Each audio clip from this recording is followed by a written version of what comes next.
മുടി കൊഴിച്ചിൽ മിക്കവാറും ഉള്ളതിന് ഞാൻ നേരത്തെ പറഞ്ഞല്ലോ, മുടി കൊഴിച്ചിലൊരു കാര്യം കൂടെ പറയാം. എല്ലാരും പ്രശ്നം പറയുന്നത് മുടി കൊഴിച്ച, മുടിയും അസിഡിറ്റി ഉള്ളവർക്ക് മുടി കൊഴിയും, മലബന്ധമുള്ളവർക്ക് മുടി കൊഴിയും. ഇത് രണ്ടും ഇല്ലാത്ത ആരെങ്കിലും ഉണ്ടോ? ഇന്ന് അതുകൊണ്ട് എല്ലാവരുടെയും മുടി കൊഴിയുന്നു. അപ്പൊ ആദ്യം വേണ്ടുന്നത് അസിഡിറ്റി മാറ്റുക. അസിഡിറ്റി മാറ്റി മലബന്ധവും മാറ്റി എടുക്കാമെന്നുണ്ടെങ്കിൽ ഒരുമാതിരിപ്പെട്ട മുടി കൊഴിച്ചിലൊക്കെ പോകും. പിന്നെ താരൻ നമ്മൾ നേരെ കാര്യവും പറഞ്ഞു. അല്ല, നിങ്ങൾ ഇതിനകത്തൂടെ കൊണ്ടുവന്ന് ഹേമമാലിനിയുടെ രാത്രി കഴിച്ചെന്നും പരട്ടിയാലൊന്നും നമ്മുടെ തലമുടിക്കകത്തുനിന്ന് മുടിയൊന്നും ഉണ്ടാവില്ല. കാരണം നമ്മുടെ ഈ സ്കിന്നിനകത്ത് 4ാമത്തെ ഡെർമിസിലാണ്. മുടിക്ക് ജീവനുണ്ടോ? മുടി ജീവനുണ്ടോ? പിന്നെന്താ ഈ വടിച്ചിട്ട് പോകാത്തെ? എന്നിട്ട് വടിച്ചിട്ട് എന്താ നോവാത്തെ? മുടി വടിച്ചപ്പോ നോവുന്നില്ലല്ലോ. തലയോട്ടിയുടെ പുറത്ത് ജീവനില്ല, തലയോട്ടിക്കകത്താണ് ജീവൻ. 4ാമത്തെ ഡെർമിസില് രോമകൂപത്തിന്റെ അടിയിൽ മാത്രമേ ഉള്ളൂ ജീവൻ. അപ്പൊ അവിടെയാണ് നമുക്ക് സാധനം കൊടുക്കേണ്ടുന്നത്, അല്ലാതെ മേലിലല്ല. കണ്ട, 4ാമത്തെ ഡെർമിസിൽ 3ാമത്തെ ഡെർമിസിലാണ് സ്നേഹഗ്രന്ഥി ഇരിക്കുന്നത്. വലിച്ചാ വേദന വരും, പക്ഷെ വടിച്ചാ വേദന വരില്ല. അതിന്റെ അർത്ഥം അതാണ് ഞാൻ പറഞ്ഞതിന്റെ അർത്ഥം. വടിച്ചാ വേദന വരില്ല, പക്ഷെ വലിച്ചാ വേദന വരും. അതിന്റെ അർത്ഥം എവിടെ ജീവൻ ഉള്ളിടത്തേ വേദന ഉണ്ടാവുള്ളൂ. ജീവനുണ്ടെങ്കിൽ രക്തം എവിടെ ഉണ്ടോ അവിടെ വേദന വരുള്ളൂ. അപ്പൊ സാധനം എവിടെ കൊടുക്കേണ്ടത്? രക്തത്തിൽ കൊടുക്കണം. ഇതിൽ പറഞ്ഞില്ല, ആദ്യം ഈ മുടി ഒഴിച്ച് തീർന്നോട്ടെ. ആ മുടി ഒഴിച്ചിന് ആദ്യം ചെയ്യേണ്ടുന്നത് അസിഡിറ്റി മാറ്റാനുള്ള വഴി എഴുതിക്കൊള്ളു. കൊടകൻ അല്ലെങ്കിൽ മുത്തളം അല്ലെങ്കിൽ കൊടങ്ങൽ അല്ലെങ്കിൽ മണ്ടൂഭരണി, കരബ്രഹ്മി, ഇതൊക്കെ പറയുന്ന ഒരു സാധനം. കൊടങ്ങൽ, കൊടങ്ങൽ അല്ലെങ്കിൽ മുത്തൾ അല്ലെങ്കിൽ കൊടകൻ, എല്ലാം ഓരോ നാട്ടിൽ ഓരോ പേരാണ്. അതിന് സമം കറിവേപ്പില,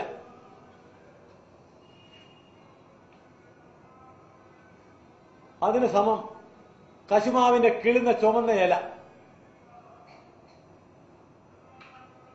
ഇത് ഇത്രയും കൂടെ അരച്ച് രാവിലെ വൈകിട്ട് ഓരോ ഉരുള അങ്ങോട്ട് കഴിക്കാം.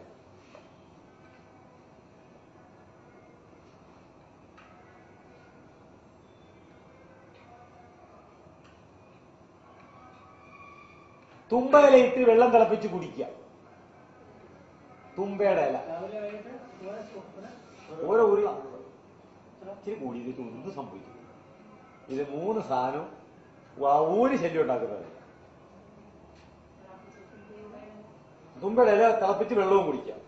അസിഡിറ്റിക്ക് മരുന്നാണ്. ഗ്യാസ് കൂടുതലുണ്ടെങ്കിൽ അയമോദവും കൂടി ഇട്ട് ആ തുമ്പയ്ക്കകത്ത് അയമോദവും കൂടി ഇട്ടാൽ അയമോദം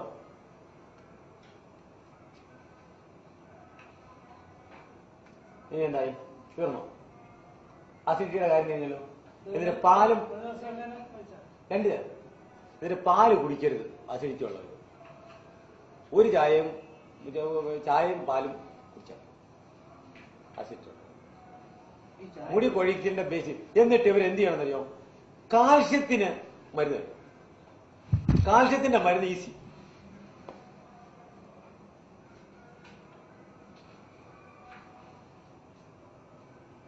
ഒരു കിലോ കാരെള്ള് മേടിച്ച് കഴുകി ഉണക്കി പൊടിച്ച് വറുത്ത് പൊടിക്കണം.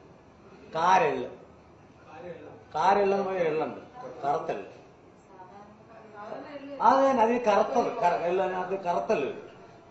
1 കിലോ കഴുകി വറുത്ത് പൊടിച്ച് 1 കിലോ ശർക്കരയും കൂടെ ചേർത്ത് എള്ളുണ്ണി ഉണ്ടാക്കി വീട്ടിൽ വെച്ചാൽ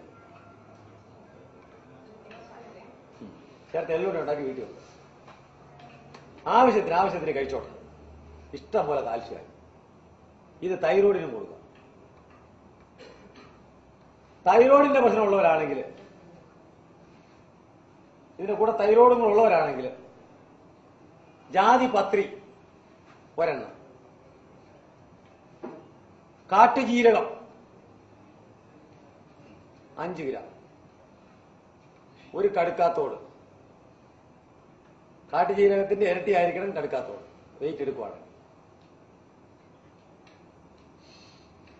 ഒരു 21 ദിവസം ഇത് 3 കൂടെ അരച്ചങ്ങോട്ട് കഴിച്ചോളാം. തൈറോയിഡിന്റെ പ്രശ്നം തീർന്നു. തൈറോക്സിൻ കഴിച്ചുകൊണ്ടിരിക്കുന്നവരാണെങ്കിൽ ഓരോ 11 ദിവസം കൂടുമ്പോഴും ഒന്ന് ചെക്ക് ചെയ്തേക്കുക, കുറഞ്ഞു കൊണ്ടുവരാം. വേറെ നിസാര സാധനം ഒന്നും വേണ്ട, കുറച്ചുകൂടെ പോവുക. എന്നിട്ട് ഈ സാധനമൊക്കെ ഒന്ന് മാറ്റണം. അതല്ല ശരി. ഇത് മാറ്റുന്ന ആരുണ്ടോ? ഞാൻ ഈ പറഞ്ഞ സാധനം പെട്ടെന്നാ വലിക്കുന്നത്. ഏതോ വെളിച്ചെണ്ണ അതോ വെളിച്ചെണ്ണ ഉണ്ടാക്കാൻ നിങ്ങളൊരു കാര്യം ചെയ്യും. ഒരു രണ്ട് തേങ്ങ തിരുമി, പാലെടുക്കണ്ട, ഇഡ്ഡലി പാത്രത്തിന് നടുക്കോട്ട് വെച്ച നീ ആവി കൊള്ളിക്കണം. എന്നിട്ട് അവനെ പിഴിഞ്ഞെടുക്കണം.